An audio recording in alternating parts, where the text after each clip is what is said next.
psychedelics, psychokinesis, and a host of other types of paranormal phenomena. That's what I'll be speaking with author, educator, and spiritual seeker Sean McNamara about today. I know that the paranormal is real. Listen. Now, you may be familiar with Sean's work because he has been all over YouTube demonstrating how he learned to move matter with his mind. It sounds like something that's science fiction, but it's quite real. He'll also talk about how you can do that too. Now, Kathy is away today because she is off on a new venture with none other than TV's Adam Berry. You know that name because Adam has been on Ghost Hunters and Kindred Spirits. Kathy and Adam have a new venture in Provincetown, Massachusetts, and I'll tell you a little bit about that at the end of the episode.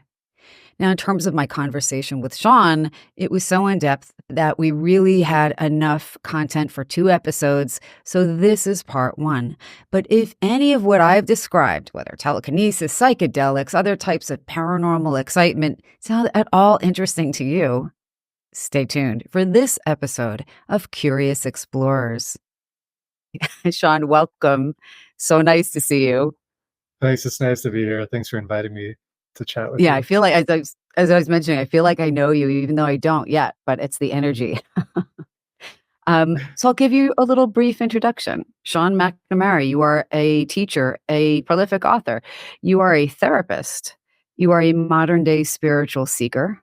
You have expertise with psychedelics, telekinesis, psychic development, and teaching all of these things and much more. So welcome. I know that's just the tip of the iceberg about all of who you are. Oh, the human life is difficult to capture in a few sentences, and everything you listed is really, it's all years of development, right? So, yeah. Well, yeah, let's start there too, because we're going to definitely talk about your newest book, and I know you have one that's in the works as well. But you have been somebody who has been really exploring the deeper levels of our inner and outer life, really for, it sounds like, most of your lifetime, and more formally teaching other people how to access these kind of, I'm going to say innate, maybe mostly latent for most people, abilities and awareness. You teach them how to make things more deliberate and conscious so they can reach their full potential. I don't know if that you're going to say it better than I will. Well, when I teach the psychic development classes, is to really just help someone experience something that they already have the potential to do. I don't give anyone anything. There's no transfer of any special energy. It's just, here's a technique to show you that you have a non-physical consciousness, like all living creatures do, and that can allow a person to perform psychically, like telepathy or clairvoyance or things like that. And that's sort of the tail end of my story, is teaching people that ability. And it's really based on a chip on my shoulder, being cranky at formalized religion. When I was a kid, I developed a fear of death because of appendicitis when I was about 7 years old. And I was raised Catholic, which is a faith-based religion, not very evidential. And something in me is just too curious, too stubborn, too contradictory to just take a faith-based system and say, okay, I'll just believe that something continues in the afterlife and I'll feel okay about it. I needed more evidence. And I'm not criticizing the church or anything. It's just that for me, it doesn't work to be told what to believe and then leave it at that. So in my early adulthood, I became a Buddhist, thinking that learning how to meditate would give me some of the experience that I was looking for to get over my fear of death, to show me that there's more than just this physical body. And after years and years of practicing in that tradition, I realized at a certain point I had lost my way. Instead of really focusing on my personal quest to find out about what happens when we die, I just became a good student of Buddhism, learning all the teachings and the meditation techniques. I'd sort of forgotten what had gotten me there in the first place. And for various reasons, I ended up leaving that path. But one significant reason I left was I reached a point of frustration and decided to take my question even more into my own hands. How can I show that there's some part of me that is not physical? do I have a non-physical consciousness? And I'd learned about something called the out-of-body experience or astral travel. I'd learned about it as a kid or in the 80s with Shirley MacLaine's made-for-TV movie, or that TV series Out on a Limb based on her book. There's one scene where she's in this hot spring in Peru looking at a candle, and suddenly she separates from her body. And I remembered that. And then later on, I had found a book by Robert, jeez, I'm spacing his name, Robert Okay, Monroe, Robert Monroe. who founded the Monroe Institute. So his first book about how to have out-of-body experiences, I had read that a long time ago, but he teaches one technique in it. It hadn't worked very well for me, or didn't work at all for me, and I forgot about it. But now here I am, decades later, perhaps, and I wanted to really pursue this question: does anything continue? And by then, and thanks to the internet, because I didn't have that when I was a kid, I found that there were many other books written on the topic. And so I started studying these books and practicing those techniques. And I trained really hard for several months until I had my first out-of-body experience. And as soon as it was over, and it was very brief, but as soon as it was over and I came back, my fear of death was vanished, was gone. And since then, I've developed more sophisticated questions than does something continue? And that's a whole other conversation. But for me, realizing that all I needed was some basic instructions from books and to practice regularly, I was able to achieve this experience. And whether or not the out-of-body experience is, let's say, scientifically verifiable, the effect was it released me from my lifelong anxiety about death and the afterlife. And I realized I didn't need religion to have this experience. I didn't need a guru. I didn't need to ask anyone's permission or get anyone's blessing. I didn't have to pay thousands of dollars to go on some retreat. I didn't have to pay for special technology. The techniques were really meditation based in a sense. They're visualization based. All I needed was my mind and my willpower and my tenacity to keep trying over and over and over again until it happened. And that's what gave me the strength and courage to leave even my Buddhist path. I was like, I'm done with religion. I'm done with giving my personal authority to teachers or to spiritual leaders also. I realized if someone is given instructions, they can find their own answers. So I started pursuing other psychic abilities after that. The next one was telekinesis, or moving objects with the mind. And I taught myself how to do that, largely helped by watching other people's videos on YouTube. And then combining what I saw with what I knew about meditation. And again, that took several months before I was successful at doing that. And one reason I wanted to learn that was because even though I could teach people techniques for out-of-body experiences, you can't really see someone having it. You just see someone laying on the floor or laying on the couch. I don't know. But mind over matter, you can observe that. There could be people in the room observing someone moving an object with the mind. So I thought this would be something I could learn myself and then teach people, because I've always been interested in teaching people anything. I just enjoy sharing information with people. And so I developed that and I started teaching that. And I was also learning about remote viewing, which is basically a clairvoyance using a specific protocol, a certain way to use your mind with clairvoyance to gain information. And so I learned that and started teaching that. So I'm not part of the official remote viewing crew or any of those people who are with Project Stargate or anything like that. I'm just an independent consciousness researcher and teacher who learned this protocol. And I teach it in a very organic, simple way so that people can experience it. And up to now my focus is really telepathy. That's what I've been teaching mostly the last couple of years.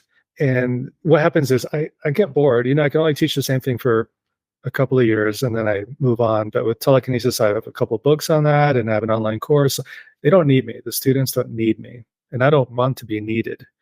I don't want to create a dependent relationship between me and the people who learn these abilities in my classes. I want to set people free. And that's part of my chip on my shoulder about religion. If I can teach people these amazing things about their mind, and this word, I'm just using this word loosely, about their heart and their soul, their non-physical consciousness. If I can teach them how to make contact with that, how to get evidence that it's there, how to communicate with it, how to experience it, then that's another option. There's religion, and then there's this type of experience, which I can't even just say it's spirituality either. It's It's somewhere in between spirituality and science, because these are experiences people can verify with, psychically, with clairvoyance or telepathy. You can set up a target and then people write down what they're perceiving, and you can compare and measure. So in that way, it's not really woo-woo stuff. It's verifiable and it's scientific, though. It's measurable, which I appreciate, because there's a lot of stuff in the spiritual realm that is not verifiable. And you just have to take it on faith, just like you have to with certain religions. And I just want to offer this other option of, here's something, a very straightforward way to see evidence that there's more to you than just the physical body. So that's sort of the short story of why why I teach people psychic abilities. I'm having about 150 thoughts, and I'm trying to organize them because I know we don't have like weeks to do this episode, because I wouldn't do that to you. But you know, one, I imagine a lot of people actually do maybe secretly resonate with a lot of the specifics you're saying about your journey, your history. Because I'm thinking, I was a, fairly consistently sickly kid. I had these spontaneous out of body experiences. I maybe had one friend I could share a fraction with. And even then it was like, oh, to be the weird kid. And because I had a lot of ill people in my family, I had this crazy fear of death growing up. And so a lot of my reading in my early 20s and pursuit of various kind of trainings, some in psychic development and so forth, was to kind of get a handle on the first thing I mentioned, but B, not feel so anxious all the time about, oh my God, am I going to die in my sleep? Because our minds can run away with us. So I really resonate with what you're saying about that, like an experience or a type of experience can set you on a path. And a million other things you're saying, including like not that we don't need a guru or someone else to access the part of us that can access something and more enlightened or more aware or spiritually evolved. And I love that in other interviews that you've done that I've listened to, you just make it so clear, like you did today, that you are not looking to be somebody's guru. You want people to develop this, and you've actually laid things out in your books and your talks in a way that is, you're absolutely right. It's logical, orderly, procedural, and it's based on data. And I really appreciate that. Yeah, it doesn't have to be mysterious. There don't have to be any secrets or any special levels or anything like that. It's all out there. Or somebody imparting something to you. Right. Yeah, no, I just want to be a friend to people, like, hey, try this. And so I have a pretty anti-dogmatic stance. Anyway, that's my approach, is anti-dogma. And I tell people, like, when they come to my telepathy classes, I say, by the way, whatever I do today, you can take it. Teach your own class. Do exactly what I did. You'll be successful. Teach your own classes. And if you find a better method, I think I even wrote that in my first telekinesis book. If you find a better method, great. Take my method, improve it, change it, whatever. You don't have to adhere to anything. There's nothing to preserve here. The human race is in constant development and change, and I have no interest in trying to control anything that I teach that way. Like, this is the right way. No, there are ways we haven't even thought of that someone is going to come up with that's going to be even better. And if it's better for humanity, then great. Why restrict that? Versus, some religions, because they have a dogma, and I don't mean that in a negative sense, they have a set of teachings that change, or ideas from the outside, or maybe we could do this better. That's a threat, because it threatens the integrity of the dogma, because then it's not what it has always been. It's become something else.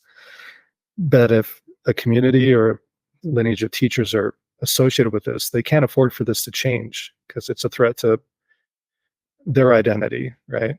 So my hope is that, at least with psychic development and all the techniques that are available, then it never becomes dogmatic, because things will stop progressing at that point. And I don't think that's helpful.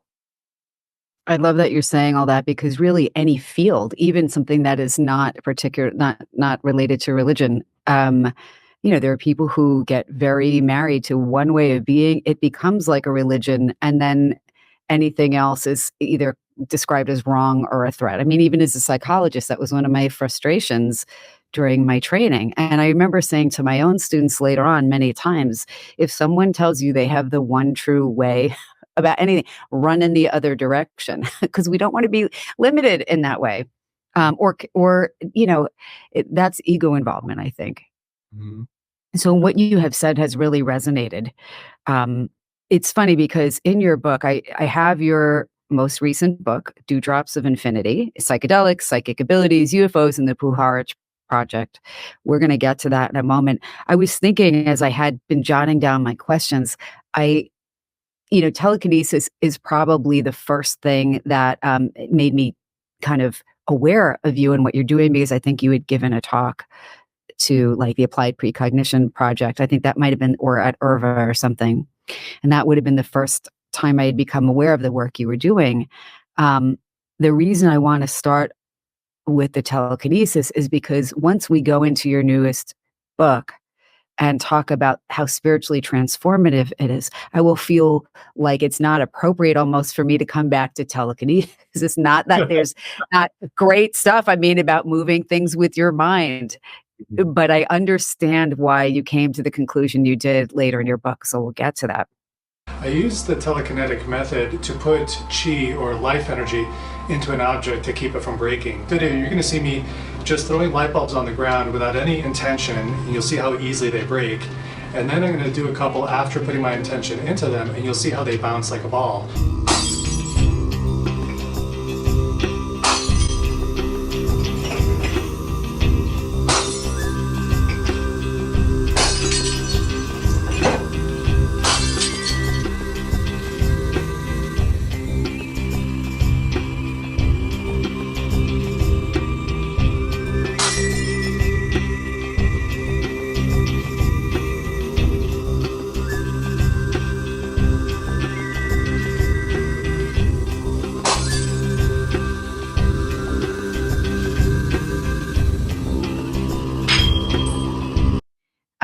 You sent me a video, and I have seen different videos of yours, and I will put it in the YouTube version of this interview.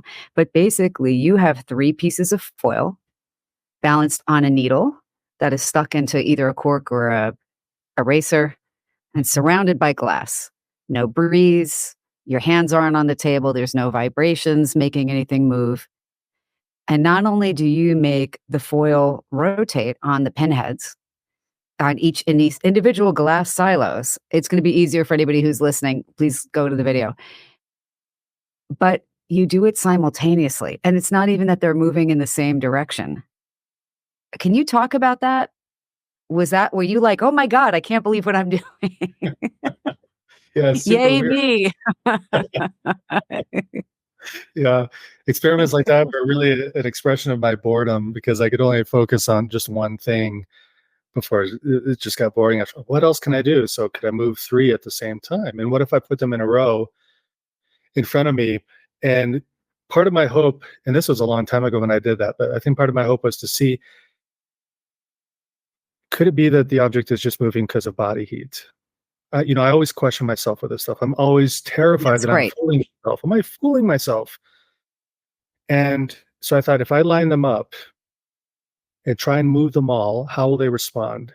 And in some moments during that experiment, the one furthest away from me was moving when the other 2 closer to me were not, or they were moving at different rates, different speeds, which I think was evidence that it's not, if it was just body heat, then only the one closest to me would probably move and the others would remain still. But that didn't happen.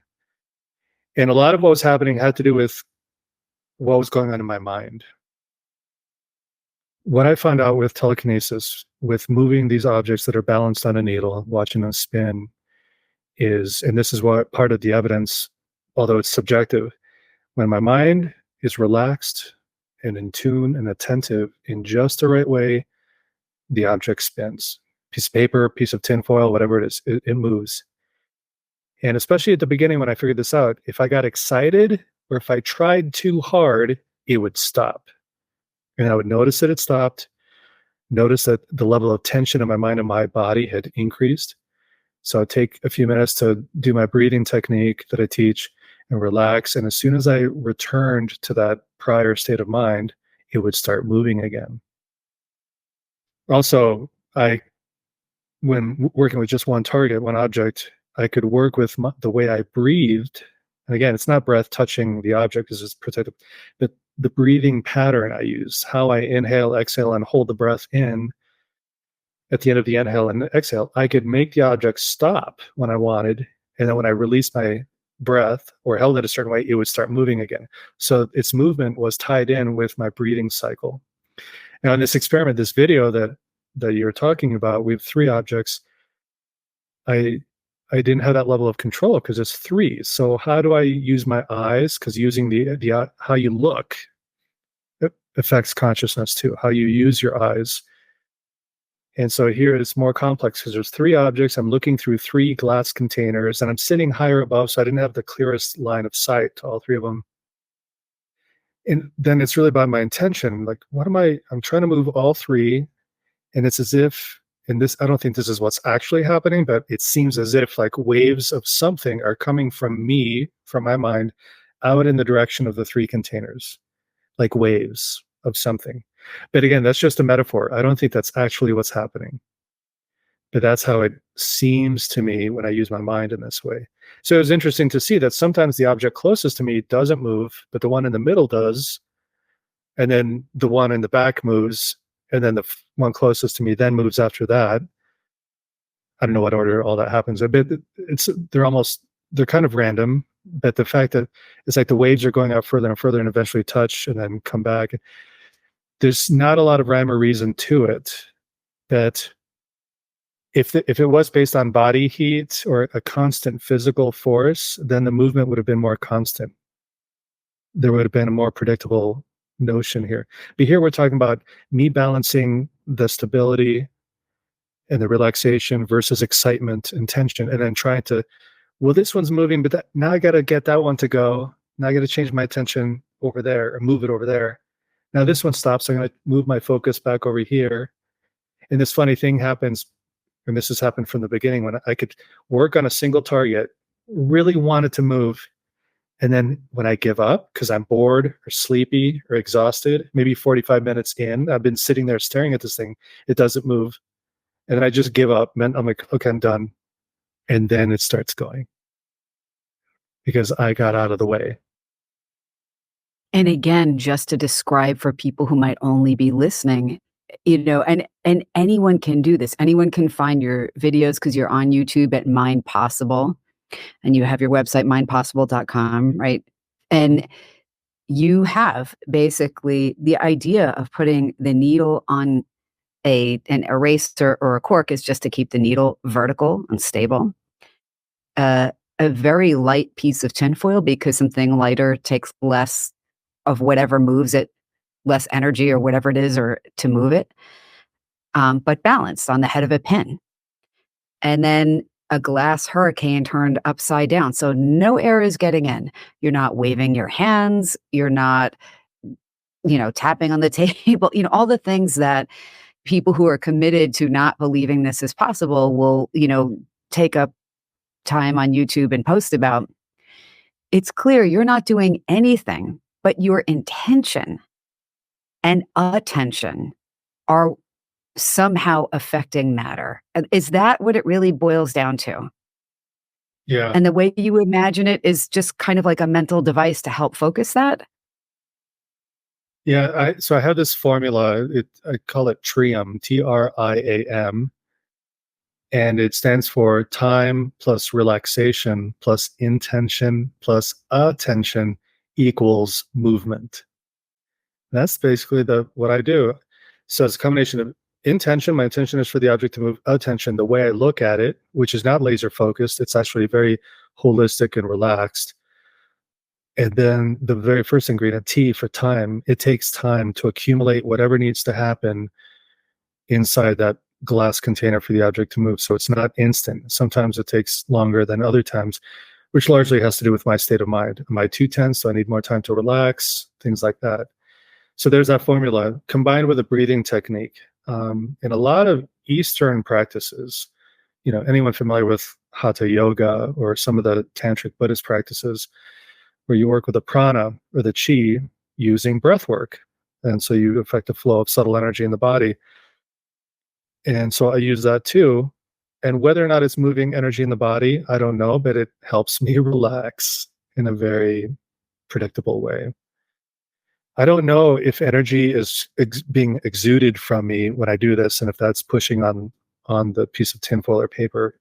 In fact, I don't think that's what's happening. I've been in conversation with some scientists over the years, and I agree with this idea that some of them have proposed to me that what's happening is somehow I'm projecting my intention and my desire for something to happen, and something bigger than me is affecting the air molecules inside the container, which normally move randomly, creating equal pressure inside a closed system. Something causes the air molecules to move coherently, like wind against a sail, and they start pushing on the objects, making it spin. So, and I don't even think that way when I'm doing the technique. I'm not trying to talk to the molecules. Come on, push on it. I didn't even have that idea until some scientist talked to me about that. He said, maybe that's what's happening. Until then, I thought maybe there's some subtle energy coming from me and that's pushing the thing. But this makes more sense to me that, at some point, the non-physical does have to interact with the physical to produce the effect.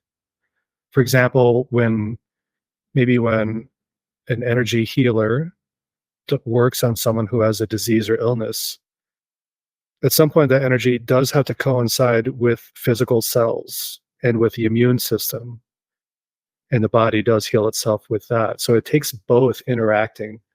So the idea that maybe whatever I'm doing with my mind is, and the air molecules are responding, that's the intersection of physical and non-physical, or physical and consciousness. But I don't think we have the scientific instruments yet to determine if that's really what's happening. These are all just hypotheses. So Yeah, I it's mean, frustrating. it's an interesting and a hypothesis, and it's about your intention interacting with the air molecules and moving the tinfoil, and I can get behind that. And though I've seen you do your experiment where you take the light bulbs and throw them on the floor and intend that they not shatter. And I can only imagine how difficult that is to do. I think you're somehow one with the light bulb, which again, for anybody just listening and not watching, this is going to sound less rational, but maybe it doesn't have to be. So can I tell you 2 anecdotes about telekinesis? Because I feel like a kid who's like, I got to tell you my story from school. So anecdote 1, I have someone who has become a very good friend. Like there's just such a resonance there. And by day, this person is an incredible landscape designer, does not, is thoughtful about who he shares these things with. He is absolutely a philosopher. He's so well read. He's such a deep thinker. And he was learning, I don't even remember which martial art, but he spent months in his basement practicing, trying to make something move. And I can't remember what it was. And finally got frustrated and gave up. I'm going to have to check with him on this, but I believe like a brick flew across the room. It was like something incredibly heavy. I can't imagine, anything generating enough pressure against air molecules to do that. I feel like it's got to be something, again, beyond what I can explain. But by the way, he never tried to do it again. He was so freaked out. So I think that these things can happen spontaneously too. Do you have thoughts on that? When you're practicing, yes, and maybe sometimes like suddenly. Yeah. Well, it makes sense that your friend worked at it for a long time, and then it just happened after that spontaneously. It's like when I was working to make the target move, and then when I give up at the end, then it moved. And that's what he did. He gave up, and then it happened in its own time when all the causes and conditions came together for it to release. So that in that sense, it's not exactly spontaneous. There was a buildup on his part. He had put a lot of effort into it. Good point. It was the release after that. But can things happen spontaneously? Maybe. And there's also, this makes me think of the notion of apports, APPORT. And that's where physical objects are moving through the agency of the spirit world. And so they're using their intention and attention to move these physical objects. But they can move much heavier things than I can. And maybe it's because they're disembodied entirely. You have an example in your book that I was going to bring up. So I'm so glad that you did, because now maybe we'll now segue into the specifics of your book, which, by the way, you were so thoughtful and so methodical in your research, your various experiments that you've conducted over quite a period of time with volunteers, making sure that you did everything to control for any other possible reason why something might happen. And after doing this for months, you were in a coffee shop when the apport. Can you talk about that? Sure. So this was during the second half of a year's worth of experiments involving psychedelics and psychic abilities. And something happened in the first part of the experiment where one night I was looking for books about psychedelics and remote viewing. And I found a book that I hadn't found before, written by someone named Jean Malay. And it was just strange that it popped up. And this was in the middle of the night. I went to the couch and just was browsing and found her book. And I was able to download it. And it was perhaps the best remote viewing book I've ever read. And it had a small segment mentioning psychedelics in it. I was like, who's this Jean Malay? And I looked her up, and she passed on a while ago. She seemed like an extraordinary woman. And Gail Hyson, who I've been interviewed by, her podcast is this Small Medium at Large podcast. They were friends. So I had this connection with Gail. And then I had felt this strange connection with Jean, because what was it that woke me up in the middle of the night to cause me to search for this book and then find it? And Jean. Jean, right? I think Jean woke you up, actually. So at some point later on, I'm driving across the city of Denver, and I was on YouTube. I listen to YouTube while I'm driving my car, and I found an interview with Jean in it. And I'm driving past this coffee shop, and Jean starts talking about consciousness, things like that, and also skepticism. And suddenly I need to use the facility. So I pull into this Starbucks and I go to the bathroom. Then I stand in line to order a coffee, and I look around, and there may be 2 or 3 people sitting at tables. It's a very small Starbucks. There's a guy in front of me. He gets his coffee and goes. And then I'm standing, and I place my order to the barista. And the barista turns around, and he's off making my coffee. And I'm standing there, and I see this bright flash of blue at the level of my knee. It's sort of out of the corner of my eye, or the bottom of my eye, at the level of my. And I just sort of ignore it. The way we normally ignore these small perceptions that for our conscious mind, it's not important. It's not a threat. Which is interesting, because if you see a little spider out of the corner of your eye, people respond, because our brain is geared. It can identify threats very easily. But a little blue spark of light, my ego is like, it's nothing. But then I heard a tick sound, and I ignored it. And then I heard this scraping sound. And I turn around and look sort of behind my foot, and there's this beautiful blue glass bead. And I realized I saw a blue flash of light. Then I heard something just land like that. And then, as if it was being dragged across the floor, but just around my foot, like it was trying to get my attention or something. And I looked down, blue bead. And I spend the next 20 minutes, eventually I get my coffee, and I'm looking throughout the store. The barista must have thought I was nuts, because I'm looking at the beverage section, I'm looking at the food section. I'm like, where are these blue beads? It must have fallen out of the ceiling. Where did it fall from? There's not another blue bead in the entire coffee shop. But I put it in my pocket, and I get in my car and continue listening to the interview with Jean. At that point, she starts talking about how adults need to be more like children and really be more open to this idea that we are more than what we normally think we are, that we are multidimensional beings. We need to stop being so smart as adults. We're too skeptical. And which was a perfect lesson for me, because that's how I felt with this blue bead. I was like, it can't be. It couldn't possibly be an apport. But the fact that I'd been listening to Jean right before driving near the coffee shop. And then she says that in the interview right after. It's just too much, too coincidental. And later on, I took the bead out of my pocket. A couple times I did this. One time I showed it to someone and I dropped it, and the bead bounces like crazy on a hard surface, bounced several times. But in that coffee shop, when the blue light flashed, it landed and it stuck. It didn't bounce, which is really So strange. weird. It is. This was not ordinary. The way it entered my experience was not ordinary. But later on, I could throw it around, but it would just behave like a regular glass bead. So something about that moment was unique. So it's really interesting. And the color blue, there's an association there with Jean had given Gail her favorite dress, and it's a beautiful blue dress. So the color blue, So too many connections there. And of course, there's always be some small percentage of my mind that's like, am I making all this up? Am I making myself crazy here?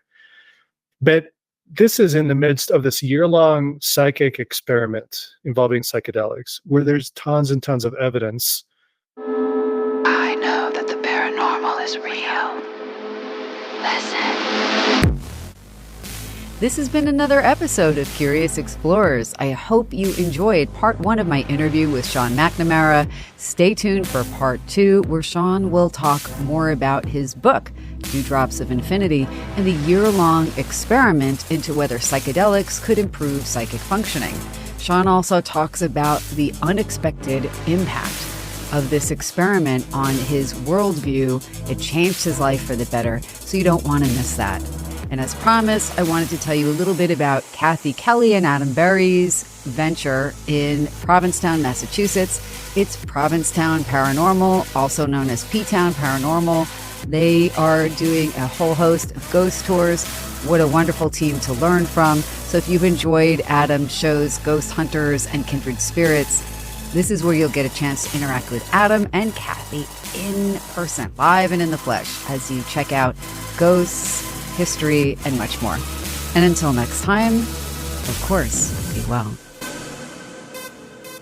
The paranormal is real. It is real.